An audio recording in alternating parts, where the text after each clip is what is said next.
feature presentation. Welcome back to another Untitled Movie Review. I am one of your hosts, Matt Rohrbeck, alongside, he's allergic to tomatoes, but he is tomato meter approved, Eric Margin. My Gran Turismo. Yes, today we are reviewing Neil Blomkamp's Gran Turismo. And what better crew to review Gran Turismo than the video game movie boy himself, Matt Rohrbeck, and the guy who never plays video games. But you did say you played Gran Turismo 2 for the PlayStation 2. Three for two with that blue cover. Everyone Yeah. had that for PS2. But you know, obviously video game movies near and dear to my heart. I just shot an episode of Cinema Scene Themes is the name of the show, Eric's spin-off show for Rogers TV, where we did talk about video game movies. I love talking about video game movies, the good, the bad, and the ugly. Which one is this, though? You'll have to stay tuned to find out. We're going to be going full spoilers on this review. It's now playing in cinemas. Originally was going to be released early August. They ended up punting it to the end of August, the 25th. But then there were a couple pre-screenings in theaters that you could buy tickets to, like sneak peeks kind of thing. Obviously trying to capitalize on that there is no one able to promote the movie due to the actor strike, and trying to rely on, you know, word of mouth through some screenings, this being a pretty classic crowd pleaser type sports movie, which usually does well with audiences. So I guess they were trying to utilize that to kind of carry it into its release. Eric, how are you doing today? Matt, I'm doing well. You know, we're talking about a movie where cars go real fast, and Neil Blomkamp, director of District 9, tries to make a little bit of a comeback, you know, on tough terrain here. So it's interesting because this is one of those movies that, for all intents and purposes, is fine. Yeah. It's well made. It's sounds exactly great. what you would expect. Exactly. But there is this moral dilemma Yeah. that you pointed out to me after watching the movie that does feel so disingenuous to the point where it actually brings down the film quite a bit. And I feel a lot of people maybe aren't having this conversation or don't know, because it seems like it's just getting an automatic pass without really reflecting on the timeline change of events. Because, you know, it's one thing to and say the morality in that too. Yeah. I just don't think it's okay. But it's one thing to say that, you know, this is inspired by true events or based on a true story and have that as just kind of like in the marketing or whatever, what have you. But when you I guess, the full title of the movie is Gran Turismo : based on a true story. And when and you guess put what? that in your title, it's not. not. So I'm with you, man. Like, I think we can just jump right into it. Yeah. I think at its core, it's a very okay, classic, inspirational sports movie with decent racing sequences that kind of, you know, become samey near the end of it, but it's got that classic 3-act structure and redemption and you know, everything you'd want in a sports movie. It's totally fine when you just look at it from that. Then when you remove yourself a little bit and look at it as a video game movie, I think that's interesting in itself too, because, you know, history of video game movies haven't been great. When someone goes, "Hey, we're making a Gran Turismo movie," you kind of go, what the hell is that going to be?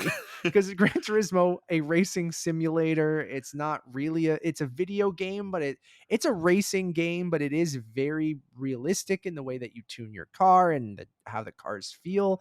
I always remember my history of Gran Turismo was like, it was very difficult because I was so used to like arcadey racing games, right? Where cars don't feel like real cars. They feel like Mario Kart, right? Like, those are the racing games I was familiar with. So when you play Gran Turismo and you're trying to make these turns at high speed, but the cars are acting like they're actual cars, you just crash into shit, or it's very difficult. You have to actually drive them like they were real cars. So you go, what the hell is that movie going to be?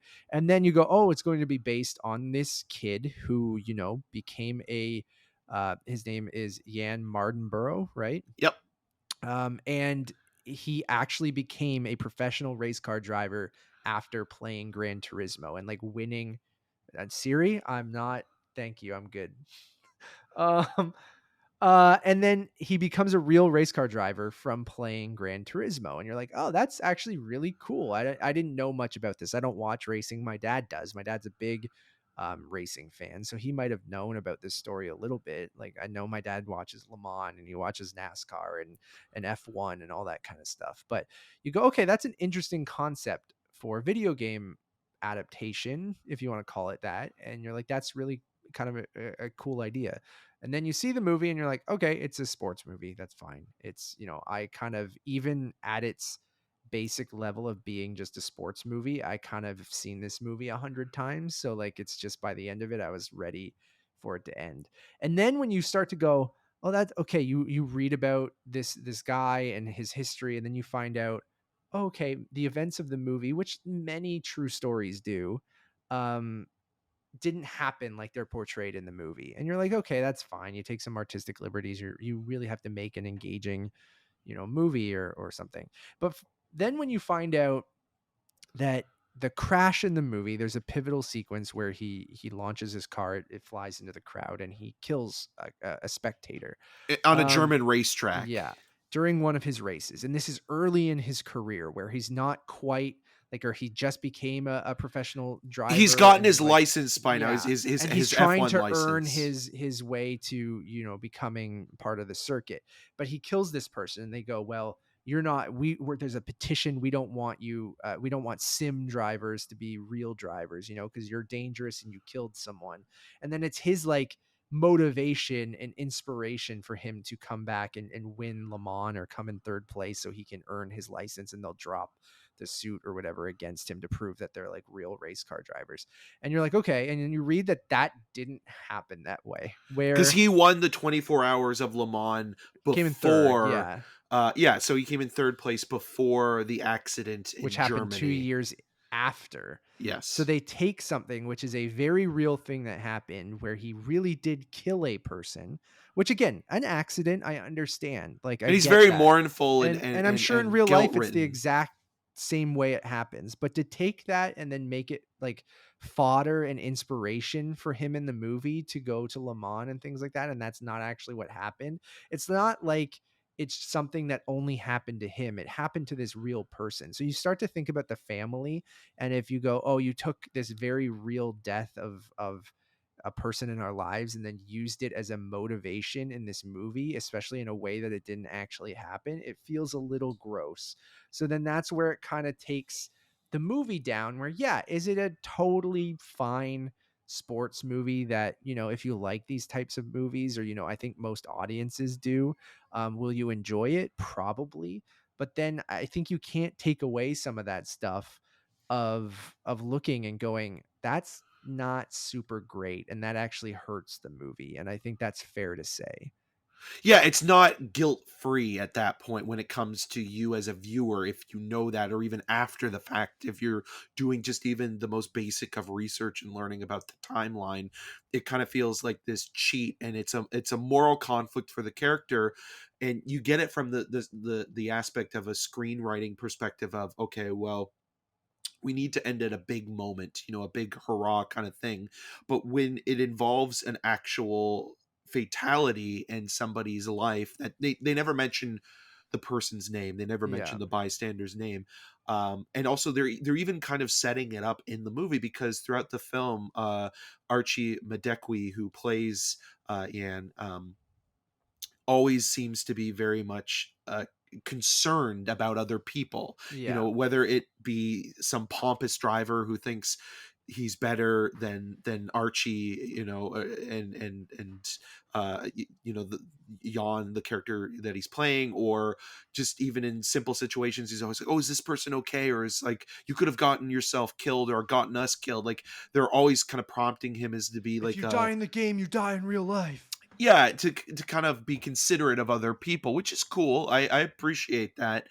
But you get to that point where it does become more of a fabrication and this weird propaganda of okay, well, this guy went the distance. He did the Last Starfighter, Willy Wonka, the Wizard kind of thing, and it was a true story. And he's not just simply a sim player. He's the real deal, and that's an interesting perspective to have, especially because it was a true story. But Yeah. when you're fudging those lines, it's not just simply a tweak to make something more narratively palatable. I mean, it's also, when you look at the screenwriters as well, Jason Hall is one of the writers on this movie. Jason Hall adapted American Sniper, which also really fudged the end of that movie, where the end credits say, oh, by the way, this propaganda movie about the military, pro-military, what Chris Kyle was killed by one of his own people because they were having a mental breakdown because of the military, but we're not going to show that in the film. We'll just throw that in Yeah. the text. It's like, that is so disgusting in so many ways, and it has that same taste in your mouth where you're just kind of like, ugh, it doesn't work. And Yeah. Orlando Bloom is awful Oh as my kind of this God, guy dude. who Yeah. spearheads the whole thing as a corporate cartoon character. But it's like, okay, well, that's a part. I'm not looking for nuance in a No, Neil I know. I Blomkamp know. directed movie like this. Like, David Harbour's fine. He's kind of I think phoning it David in Harbour's in a good. fun Like, way, but yeah. he's not giving a great performance. No, for I this movie, I think he's doing an okay job. Like, there is a good moment where they go back to the scene of which now in Now it's hindsight, ruined. it's ruined, but like they go back to the You crash want and to be immortal? there's a really good speech by David Harbour, I think, like a good motivational kind of speech like that I thought was the turning point in the movie where I went, okay, I kind of liked that, like where everything else I was kind of just like thought there was some bad dialogue and thought that Orlando Bloom was awful, like hilariously bad to the point where I kept laughing at his like facial expressions or the way he was delivering lines. But Great hair, though. oh yeah. But there is that good moment with Harbour. But I think it's ruined based off of what you learn about how those events took place and things like that. And then it ends up just being kind of generic. And like I think Blomkamp kind of gets in his own way with the direction and the style. Like it's overly directed at times. There's drone shots, there's CG when there doesn't need to be CG. There's like they try to make it, which I think maybe some people would think is cool, is like they make it look like the Gran Turismo video game, like with the The HUD. augmented Yeah, reality. like the HUD of everything of like what position you're in and the way that the cars are displayed. But if I saw another freeze frame that would say what place he was in, I was gonna rip my hair out. And then It's as like bad as Free um Guy in a lot of ways with yeah, that and stuff. I it's really hammering home like this is a video game movie, and I'm like I think a little bit of that would have been fine, but then let it be a racing movie. Like I don't you're trying to make a racing movie, and I know he learned from Gran Turismo, but like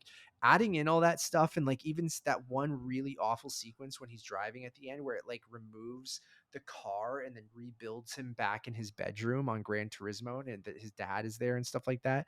I just like I I thought it was awful. Like it looked awful and was just like so much extra shit you didn't need. Like you could have stripped this down. And like I'm very excited to see, Kaczynski's F1 movie with Brad Pitt, but like I think that after doing Top Gun Maverick, like that'll be, I'm just gonna do another Tony Scott like movie with Days yeah, of with Thunder. days, yeah, totally. But like I'm in and Kaczynski was actually set to direct this movie back in 2015. So like I think that's kind of interesting that he removed himself from this and he's doing the F1 movie now. And but I never felt like, I don't know, like when they tried to make it look like a video game, I felt that, and not in a good way though, right? Like that made the racing sequences not that interesting to me. So I don't know. Well, even when you get the tunnel vision aspects of it, where you have the racers in the cars and they're driving, and the world around them kind of melts away, and it becomes almost like this weird sort of like out everything around them out of focus, but their vision is, and their eye line is still in focus or in hyper focus. And Blomkamp, this is his first non-sci-fi real world narrative, and so that docudrama style almost weirdly plays more like a parody in the Yeah. real world than it does in something like District 9, which is still his best film. where you have the handheld stuff. You mentioned the drone camera sequences where it's whizzing around to show you how overwhelming the track is. That feels like it's something out of recently with like Michael Bay and Ambulance, where it's like, there are drone cameras, I can use these. Or All drones all the time. the That's all it is. Russo brothers with With the Gray Gray Man. Man. Yeah. And that's where it does become really obnoxious. And the director does get in their own way, where it's like, I need to really amp this up in order to make it, palatable, or, sign my signature on it. Where it's like, you don't need that. You don't need to make it anything more than what it is. You're just making this abundance of over the top kind of stylized, graphic elements that are just being all kind of forced in your face. And it's like, just strip that away, just make it a simple racing movie about a kid who is always kind of passed over, or someone that really has a dream and proves them wrong. You could reverse engineer this movie and it actually would kind of almost be very similar to Hot Rod in a lot of ways, where the son's trying to prove the dad wrong the entire time that he's going to make something of himself. And I like Djimon Hounsou a lot as the dad. He brings more conviction to the role than what's needed. But there's just part of it where it's like it's overdone. Like the food metaphor thing of like, you want a burger, just a classic McDonald's burger. You don't need anything else. Just give me that Big Mac, and then you get it, and it has truffles on it, and it has olive oil on it, and it's like somebody just went to town on this thing. It's like, the no, ending of the menu, but yeah, dude, I didn't need this. I just wanted a burger. And yeah. it's that, but then on top of that, it has basically maggots on it because of what it did with the structuring of the timeline, and how it fudges the truth. And you're just watching this thing and you're thinking to yourself, okay, yeah, Blomkamp is taking a very safe path in order to maybe reinvent himself or get another shot, because after making District 9, Elysium, and Chappie, and then Demonic, he's kind of fallen out of favor with the Hollywood system. And I know that he's always been one of those guys that's wanted to attach himself to a RoboCop or Aliens movie or a franchise Don't you film. dare ask him about any of that, though. No, because he'll say that he hates it. Or even Star Wars. Like, he probably would have been one of those guys that if the Star Wars sequels were being made, or the spin-off, like if Solo or Rogue One were being made around the time of District 9, he probably would have been hired for one of those movies. And so like now he's in that place where there's this weird sense of desperation in the filmmaking, where it's like, I need to show you everything I can do in order to get my next movie, or in order to keep, good with the Sony people. And he's also an advertising guy. Like, he comes from a marketing, advertising, commercial background. And so that's not surprising either, but it just kind of feels like you're watching not only a commercial, but it's like, look how clever we are. It's like, we took a video game movie that doesn't really have any characters or narratives, and we made it work. And it's like, yeah, you did, but it's not really a video game movie. It just has a video game component to it. It's not adapting anything. Yeah, you'd put it more into those movies about video games rather than a video game adaptation, right? Yeah. It's still, I guess, a video game movie, but is it? I don't. No, I mean, so. Need for Speed is more of a video game right? movie than Siri's listening to any. me again. What am I saying, Siri? What am I saying? I can't say, but Need for Speed is more of a video game adaptation than Gran Turismo, because at least that tried to do something with like an actual narrative that wasn't based on a true story. Or now again, you're getting to that point where we're getting this Need for Speed's awful. It is terrible, but we're getting all this IP now where it's like, okay, you're seeing probably executives look at this and be like, okay, well, maybe we can take other stories that are like this and incorporate our products so we can sell them at the same time as we're telling this, altruistic kind of narrative of an underdog making his own way and surprising everybody and proving people wrong. So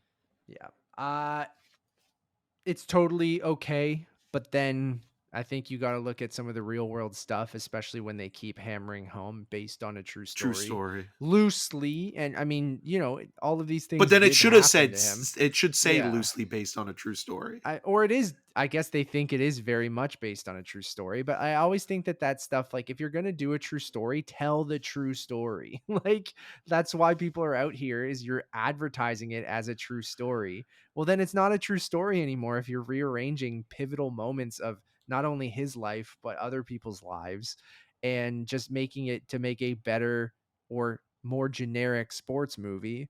I don't think that that's okay. So I would have given the movie probably like a 3 out of 5. Like I think it's totally serviceable in that kind of inspirational sports movie kind of thing, a movie you've seen a million times but will work on a general audience. Like, and that's not me shit talking anyone. This is like, I say this frequently, and I mean it as both like a compliment and not a compliment when I say like my dad will really enjoy this movie. Like I I'll tell him about some of the other stuff, and he might already even know about the events, but maybe he forgets which order they were in. But like this is very much a movie that I would suggest to my dad, and I mean that sincerely. But then I can also be critical and say like it's not a great movie, but I understand my dad, who doesn't really give a shit about movies. He likes inspirational sports movies. So like I would suggest it to him. So I mean it both as like a compliment and an insult at the same time, where I would have given the movie a 3 out of 5. I'm going to give it a 2.5 out of 5.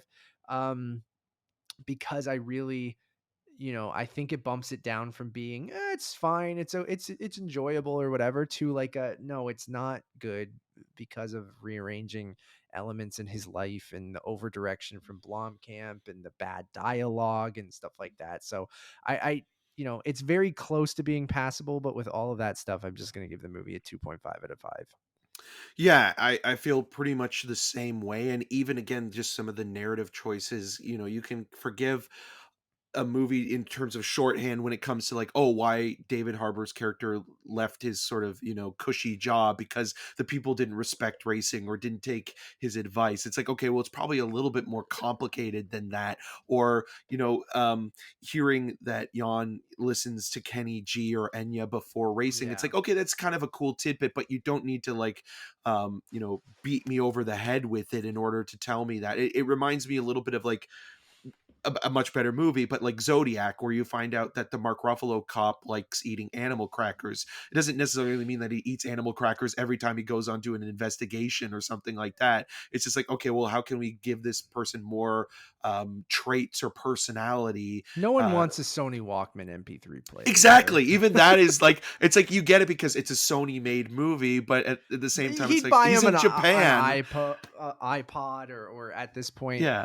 they even changed the timing of the movie where it seemed like it was more modern day, like they were using the more updated Gran Turismo and stuff like that. Yeah, But because it was around like the early aughts, right? Or like the yeah, mid to late early aughts when the story actually takes place. so they did So it's kind two and a of, half as well. yeah, it's yeah. No Anyways, Clint Eastwood end credit song, which takes it down my a half. Gran Gran Turismo. Turismo. Thank you all for listening or watching. We really, really do appreciate it. We'll have a ton more reviews for you right here on Untitled Movie Reviews over the next little while. We'll have Bottoms coming up, and then we have TIFF coming up very, very soon. So we'll have a ton of reviews, probably a little short bits from all those TIFF movies, spoiler free, obviously, and things like that. But we'll have lots of reviews coming out of the film festival. So keep it right here on Untitled Movie Reviews. We actually have a complete preview of the Toronto Film Festival over on Untitled Movie Podcast. Yes, we're back. Yeah, I'm thinking we're back. Oh my God, we're back again. So go check that out over on that channel. You can find us on YouTube for both of those things, and the one-stop shop for everything. Just head over to Letterboxd, which is Untitled_movies, and then follow me on all those social medias at Matt Rohrbeck. And I'm Eric March, and you can find more of my video reviews on rogerstv.com/cinemascene and on the social medias, whether it be whatever Twitter is now or what it will be. Who cares? It's a trash fire at EM6211. And I will say before we go, I think, if anything, this movie accomplished one thing. For one weekend, and one weekend only, I played a lot of Gran Turismo on PS5. So Mission accomplished. Bye, everybody.